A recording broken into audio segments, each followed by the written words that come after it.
ZEE5 ಇರುವಾಗ ನೀವು ನಿಮ್ಮ ನೆಚ್ಚಿನ ಶೋಗಳನ್ನ ಎಂದಿಗೂ ಮಿಸ್ ಮಾಡಿಕೊಳ್ಳುವುದಿಲ್ಲ. ಅದು ಸಂಪೂರ್ಣ ಉಚಿತವಾಗಿ. ಬಾವಾರೆ ಆಮೇಲೆ ಬಾವಾರೆ ನನಗೆ ಗೊತ್ತಿತ್ತು ಇವತ್ತು ಮನೆಯಿಂದ ಯಾರಾದ್ರೂ ಒಬ್ರು ಬಂದೇ ಬರ್ತಾ ಅಂತ ನನಗೆ ಚೆನ್ನಾಗಿ ಗೊತ್ತಿತ್ತು. ನನ್ನ ನಿರೀಕ್ಷೆ ಸುಳ್ಳಾಗಲಿಲ್ಲ ನೋಡಿ. ಯೋಳಿ ಏನು ಹೇಳ್ಬೇಕಾಗಿತ್ತು ಮಲ್ಲಿ? ಬಾವಾರೆ ಇವತ್ತು ನನ್ನ ಹುಟ್ಟಬ್ಬ ಅಲ್ವಾ, ಅದಕ್ಕೆ ತಾನೇ ನೀವು ಬಂದಿರೋದು ಶುಭಾಶಯ ಹೇಳಲಿಕ್ಕೆ. ಯೋಳಿ ಮತ್ತೆ ತಗೋ ನಿನಗೆ many many happy returns of the day. ದೇವ್ರು ಒಳ್ಳೇದು ಮಾಡಲಿ. ಥ್ಯಾಂಕ್ಸು. ನಾನು ಹುಟ್ಟಬ್ಬ ಅಂತ ನಿಮ್ಗೆ ಯಾರು ಹೇಳಿದ್ದು? ಅಕ್ಕಾರೆ ಅಲ್ವಾ? ಇಲ್ಲಪ್ಪ, ನನಗೆ ಯಾರು ಹೇಳಲಿಲ್ಲ. ನನಗೆ ನೆನಪಿತ್ತು. ನಾನು ಯಾರ ಬರ್ಡೇನು ಮರಿಬಾರ್ದು ಅಂತ ರಿಮೈಂಡರ್ಗೆ ಹಾಕಿಟ್ಟಿರ್ತೀನಿ, ನೆನಪಿರ್ಲಿ ಅಂತ. ಥ್ಯಾಂಕ್ಸು, ಶಾನೆ ಖುಷಿ ಆಯಿತು. ನಿಮ್ಗೆ ಇಷ್ಟೆಲ್ಲ ಕೆಲಸ ಇದ್ರು ನೀವು ಅದನ್ನೆಲ್ಲ ನೆನ್ಪಿಟ್ಕೊಂಡಿದ್ರಲ್ಲ, ಮತ್ತೊಮ್ಮೆ ಥ್ಯಾಂಕ್ಸ್. ಆ್ಯಕ್ಚುಲಿ ನಾನು ಬಂದಿದ್ದು ಬರೀ ನಿನ್ನ ಬರ್ಡೇ ಕಾರಣಕ್ಕಲ್ಲ. ನೀನು ಮನೆಯಿಂದ ಬಂದು ಇಷ್ಟು ದಿವಸ ಆಯ್ತಲ್ಲ, ವಾಪಸ್ ಬರಲೇ ಇಲ್ಲ. ಅದಕ್ಕೆ ಏನು ಕತೆ ವಿಚಾರಿಸ್ಕೊಂಡು ಹೋಗೋಣ ಅಂತ ಬಂದೆ. ಏನು ಸಮಸ್ಯೆ ಇಲ್ಲ ತಾನೆ? ಬಾವರೆ ಸಮಸ್ಯೆ ಇಲ್ಲ, ಏನೂ ಇಲ್ಲ. ನಿಜವಾಗ್ಲೂನಾ? ನಂಬೋದಾ? ಹ್ಞೂ ಬಾವರೆ, ತಾತಂಗೆ ಮೈ ಹುಷಾರಿರ್ಲಿಲ್ಲ, ನೋಡ್ಕೊಳಕ್ ಯಾರೂ ಇರಲಿಲ್ಲ ಅಂತ ನಾನು ಇಲ್ಲೇ ಉಳ್ಕೊಂಡ್ಬಿಟ್ಟೆ. ಹೌದಾ? ಹುಷಾರಿರ್ಲಿಲ್ವಾ? ಸರಿ ನಡಿ, ಡಾಕ್ಟರ್ ಹತ್ರ ಕರ್ಕೊಂಡು ಹೋಗೋಣ. ಒಂದ್ಸತಿ ಫುಲ್ ಚೆಕಪ್ ಮಾಡಿಸಿ ಕರ್ಕೊಂಬೋಣ. ಅಯ್ಯೋ ಬಾಬಾರೆ, ಇವಾಗ ಏನೂ ಇಲ್ಲ, ಇವಾಗ ವಾಸಿಯಾಗಿದೆ. ಅವಾಗ್ಲೇನೆ ಡಾಕ್ಟರ್ ತಕ್ಕಿತರ ತೋರಿಸ್ಕೊಂಡು ಬಂದ್ವಿ. ಸರಿಯಾಗಿದ್ರೆ ಈಗಲಾದ್ರೂ ವಾಪಸ್ ಬರ್ತೀಯಾ ಅಥವಾ ನಾಳೆ ನಾಡಿದ್ದು ಶನಿವಾರ ಭಾನುವಾರ ಅಂತ ಮುಂದಕ್ಕೆ ಹಾಕ್ತೀಯಾ? ಹೇಗೆ? ಆಟಂದೆಲ್ಲ ತಡ ಮಾಡಕ್ಕಿಲ್ಲ, 2 ದಿನ ಇದ್ಬಿಟ್ಟು ಬಂದ್ಬಿಡ್ತೀವಿ. ನಿನಗೆ ಒಂದು ಖುಷಿ ವಿಷಯ ಇದೆ. ಹೇಳ್ತಿದ್ದಾಗೆ ನೀನೇ ಕುಣ್ಕೊಂಡು ಮನೆಗೆ ಓಡ್ ಬಂದ್ಬಿಡ್ತೀಯ. ಖುಷಿ ವಿಷಯನಾ? ಏನ್ ಬಾವಾರೆ? ಭೂಮಿಕಾ ಅವರು ಪ್ರೆಗ್ನೆಂಟ್ ಅಮ್ಮ. ಅಯ್ಯೋ, ಅಕ್ಕಲ್ ಗರ್ಭಿಣಿನ? ನಂಗೆ ನಿಂತಲ್ಲೇ ಕುಣಿಯಂಗ್ ಆಗ್ತಿದೆ, ಶಾನೆ ಖುಷಿ ಆಗ್ತೈತೆ. ತಾತ ಕಜ್ಜಾಯ ಮಾಡವ್ರೆ, ಈ ಖುಷಿಗೆ ತಗೊಂಡ್ಬರ್ತೀನಿ ಇರಿ. ಹಾ,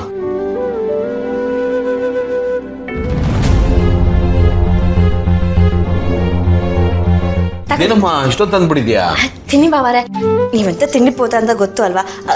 ಕ್ಷಮಿಸಿ, ಬಾಯ್ ತಪ್ಪ ಬಂದ್ಬಿಡ್ತು. ಏ, ನಾನೇನು ಅನ್ಕೊಳಲ್ಲಮ್ಮ. ನಾನು ತಿಂಡಿ ಪೋತ ಅಂತ ಎಲ್ಲರಿಗೂ ಗೊತ್ತು, ನನಗೇನು ಬೇಜಾರಿಲ್ಲ. ಸರಿ ತಿನ್ನಿ.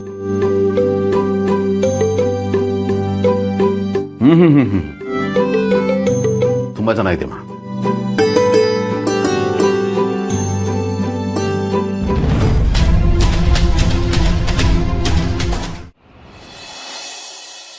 ಜಾಗ ತುಂಬಾ ಚೆನ್ನಾಗಿದೆ ತಾತ. ಹೊಗೆ, ಧೂಳು, ಟ್ರಾಫಿಕ್ ಎಂಥದ್ದು ಇಲ್ಲ. ನಿಜವಾಗ್ಲೂ ಇಂಥ ಜಾಗದಲ್ಲಿ ಇರೋದಕ್ಕೆ ಪುಣ್ಯ ಮಾಡಿರ್ಬೇಕು. ಸ್ವರ್ಗ ಇದ್ದಾಗಿದೆ. ಬಹಳ ನೆಮ್ಮದಿಯಿಂದ ಇರ್ಬೋದು ಅಲ್ವಾ?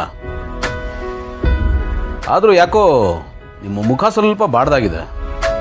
ಮುಖದಲ್ಲಿ ಕಳೆನೇ ಇಲ್ಲ. ಯಾವುದೋ ಚಿಂತೆ, ಹಳೆ ನೆನಪು ಕಾಡ್ತಾರೋ ಆಗಿದೆ. ಏನಾಯ್ತು ಹೇಳಿ? ನೀವು ಹೇಳದೇ ಇದ್ರು ನನಗೆ ಗೊತ್ತಾಗತ್ತೆ ತಾತ. ಸತ್ಯ ಅನ್ನೋದು ಹಾಗೇನೆ, ಬೆಂಕಿ ಇದ್ದ ಹಾಗೆ. ನೀವೆಷ್ಟೇ ಹಾಕಿದ್ರು ಮುಚ್ಚಿಟ್ರು ಮೇಲೆತ್ತು ಬರುತ್ತೆ. ನಾನು ಇವತ್ತು ಇಲ್ಲಿಗೆ ಬಂದಿದ್ದೆ ಬೇರೆ ಕಾರಣಕ್ಕೆ, ಬಟ್ ಆಗಿದ್ದೇ ಬೇರೆ. ಮಲ್ಲಿ ನಿಜವಾಗ್ಲೂ ನಿಮ್ಮ ಮಗಳೇ?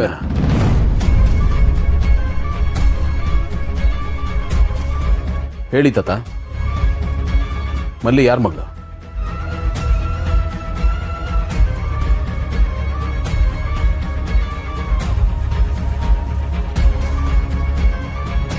ಈ ಫೋಟೋಗೂ ನಿಮಗೂ ಮಲ್ಲಿಗೂ ಏನು ಸಂಬಂಧ?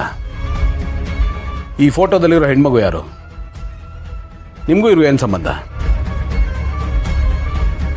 ಇವರೇ ನಿಮ್ಮನ್ನ ನಮ್ಮ ಮನೆಗೆ ಕಳಿಸಿದ್ರಾ ಅಥವಾ ನೀವಾಗೆ ಬಂದ್ರಾ? ತುಂಬ ಪ್ರಶ್ನೆಗಳು ಕಾಡ್ತಾ ಇದೆ ತಾತ, ನನಗೆ ಉತ್ತರ ಬೇಕು. ಹೇಳಿ, ನಿಮಗೂ ಇವ್ರಿಗೂ ಏನು ಸಂಬಂಧ?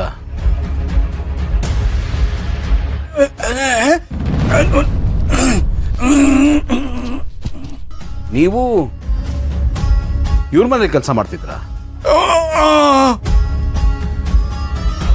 ಮತ್ತೆ ಈ ಮಗು?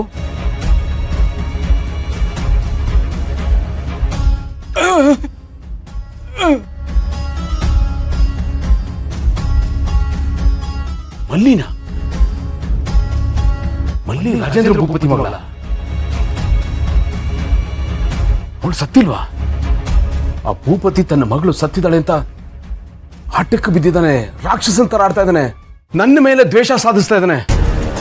ಅಲ್ಲ, ತನ್ನ ಮಗಳಿಗೆ ಏನೂ ಆಗಿಲ್ಲ, ಅವಳು ಸತ್ತಿಲ್ಲ ಬದುಕಿದ್ದಾಳೆ ಅಂತ ಗೊತ್ತಿದ್ದಿದ್ರೆ ನೆಮ್ಮದಿಯಾಗಿರ್ತಿದ್ದ. ನೀವು ಮಲ್ಲಿ ಬದುಕಿದ್ದಾಳೆ ಅಂತ ಆ ಭೂಪತಿಗೆ ಯಾಕೆ ಹೇಳಿಲ್ಲ? ಇಲ್ಲ, ಅವ್ರು ಜೈಲಲ್ಲಿ ಇಲ್ಲ, ಹೊರಗಡೆ ಇದ್ದಾರೆ. ಈಚೆ ಬಂದು ಬಹಳ ವರ್ಷ ಆಯ್ತು. ಸರಿ, ನಾನು ನಿಮ್ಮನ್ನ ಅವ್ರ ಹತ್ರ ಕರ್ಕೊಂಡು ಹೋಗ್ತೀನಿ. ನಿಮ್ಮ ಮಗಳಿಗೆ ಏನೂ ಆಗಿಲ್ಲ, ಅವಳು ಸತ್ತಿಲ್ಲ ಬದುಕಿದ್ದಾಳೆ, ಅವ್ರ ಮಗಳೇ ಮಲ್ಲಿ ಅಂತ ಹೇಳೋಣ. ಯಾಕೆ ಯಾಕೆ ಬೇಡ ಅಂತ ಇದ್ದೀರಾ? ನೋಡಿ, ಈ ಸತ್ಯ ಮುಚ್ಚಿಟ್ಟಿರೋದ್ರಿಂದ ಎಂತ ದೊಡ್ಡ ಪ್ರಾಬ್ಲಮ್ ಆಗಿದೆ ಅಂತ ಗೊತ್ತಾ ನಿಮಗೆ? ಅವ್ರ ಕುಟುಂಬ ಸರ್ವನಾಶ ಆಗೋದಕ್ಕೆ ನಮ್ಮ ಕುಟುಂಬ ಕಾರಣ ಅಂತ ಅವ್ರು ಅಂದ್ಕೊಂಡಿದ್ದಾರೆ. ನಾವ್ ಏನ್ ಹೇಳಿದ್ರು ಕೇಳ್ತಾ ಇಲ್ಲ. ಈ ತಪ್ಪು ತಿಳುವಳಿಕೆ ಹೋಗ್ಬೇಕು ಅಂದ್ರೆ ಅವ್ರ ಮಗಳು ಸತ್ತಿಲ್ಲ ಬದುಕಿದ್ದಾಳೆ ಅನ್ನೋ ಸತ್ಯ ಅವ್ರಿಗೆ ಗೊತ್ತಾಗಬೇಕು. ಬನ್ನಿ ಹೋಗೋಣ. ಸರಿ ಬಿಡಿ, ನೀವು ಬರಲ್ಲ ಅಂದ್ರೆ ನಾನೇ ಹೋಗಿ ಈ ವಿಷಯನ ಹೇಳ್ತೀನಿ. ತಾತ ಹಾಗೆ ಮಾಡ್ಬೇಡಿ. ಇಲ್ಲಿ ನೋಡಿ, ತಾತ ಕಾಲ್ ಬಿಡಿ, ತಾತ ಕಾಲ್ ಬಿಡಿ, ಕಾಲ್ ಬಿಡಿ, ಎದ್ದೇಳಿ. ಯಾಕೆ ಹೀಗೆ ಮಾಡ್ತಾ ಇದ್ದೀರಾ? ಅರ್ಥ ಮಾಡ್ಕೊಳ್ಳಿ. ನಾನು ಈ ಸತ್ಯನ ಅವ್ರಿಗೆ ಹೇಳಲೇಬೇಕು. ಇನ್ನು ಎಷ್ಟು ವರ್ಷ ತಂದೆ ಮಗಳನ್ನ ದೂರ ಮಾಡ್ತೀರಾ ತಾತ? ಇಷ್ಟು ದಿವಸ ಅವರು ದೂರ ಇದ್ದಿದ್ದು ಸಾಲ್ದ? ಅವ್ರು ಅನುಭವಿಸಿದ ನೋವು ಸಾಲ್ದ? ಅದು ಸಾಲದು ಅಂತ ಅವರು ನಮ್ಮ ಮೇಲೆ ದ್ವೇಷ ಕಾರ್ತಾ ಇದ್ದಾರೆ. ನಮ್ಮ ಮನೆ ನೆಮ್ಮದಿನ ಹಾಳು ಮಾಡೋದಕ್ಕೆ ಅಂತ ನಿಂತಿದ್ದಾರೆ. ಹೀಗಿದ್ರೆ ಯಾರು ನೆಮ್ಮದಿಯಾಗಿರಕ್ಕೆ ಸಾಧ್ಯ ಇಲ್ಲ. ನೋಡಿ ತಾತ, ನೀವು ಯಾವ ಕಾರಣಕ್ಕೆ ನಾನು ತಡಿತಾ ಇದ್ದೀರಾ ಅಂತ ನನಗೆ ಗೊತ್ತಿಲ್ಲ. ಅದೇನೇ ಇರಲಿ, ನಾನಂತೂ ಹೋಗ್ತೀನಿ, ವಿಷಯ ಹೇಳೇ ಹೇಳ್ತೀನಿ. ದಯವಿಟ್ಟು ನನ್ನ ತಡಿಬೇಡಿ.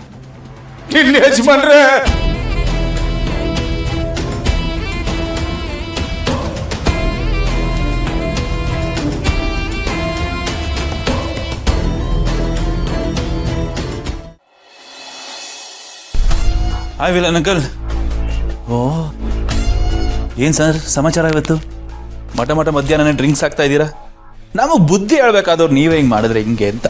ನಾನು ಕುಡಿತಾ ಇರೋದು ಖುಷಿ ಪಡೋದಕ್ಕಲ್ಲ, ನನ್ನ ನೋವನ್ನ ಮರೆಯೋದಕ್ಕೆ. ನೋವು ಖುಷಿಗೂ ಅಗಾಧವಾದ ಅಂತರ ಇದೆ. ಕುಡಿತದ ಬಗ್ಗೆ ಅಗ್ರವಾಗಿ ಮಾತಾಡಿ ನನ್ನ ನೋವು ಅವಮಾನ ಮಾಡಬೇಡ. ಇವತ್ತು ನನ್ನ ಫ್ಯಾಮಿಲಿಯನ್ನ ಕಳ್ಕೊಂಡ ದಿನ. ಹಾಂ ಅಂಕಲ್, ಅರ್ಥ ಆಗತ್ತೆ. ಐ ಆಮ್ ಸಾರಿ, ನಂಗೆ ಗೊತ್ತಿಲ್ಲದೆ ಮಾತಾಡ್ಬಿಟ್ಟೆ. ಅಲ್ಲ ಅಂಕಲ್, ನೋವನ್ನ ಮರೆಯೋದಕ್ಕೆ ಈ ಥರ ಕುಡ್ಕೊಂಡು ಕೂತ್ಕೊಳ್ಳೋದು ಸೊಲ್ಯೂಷನ್ನ? ಖಂಡಿತ ಅಲ್ಲ. ಇವಾಗ ಏನೋ ಕುಡಿತೀರಾ ನೋವು ಮರೆಯೋದಕ್ಕೆ, ಕಿಕ್ ಏರಿದಾಗ ನೋವು ಮರಿತೀರಾ, ಟೆಂಪರರಿ ಅದು. ಬಟ್ ಅದೇ ಕಿಕ್ ಇಳಿದ್ಮೇಲೆ ಮತ್ತೆ ವಾಪಸ್ ಎಲ್ಲ ನೋವುಗಳು ಮುಗಿ ಬೀಳ್ತವೆ ಅಂಕಲ್. ಅವಾಗ ಏನು ಮಾಡ್ತೀರಾ? ಅಂಕಲ್, ನನ್ನ ಪ್ರಕಾರ ನಮಗಾಗಿರೋ ನೋವನ್ನು ಮರಿಬೇಕು ಅಂದರೆ ಆ ನೋವಿಗೆ ಯಾರು ಕಾರಣ ಆಗಿರ್ತಾರೋ ಅವ್ರಿಗೂ ನೋವು ಕೊಡಬೇಕು. ZEE5 ಆಪ್ ಡೌನ್ಲೋಡ್ ಮಾಡಿ ಎಲ್ಲಾ ಸಂಚಿಕೆಗಳನ್ನು ಸಂಪೂರ್ಣ ಉಚಿತವಾಗಿ ನೋಡಿ.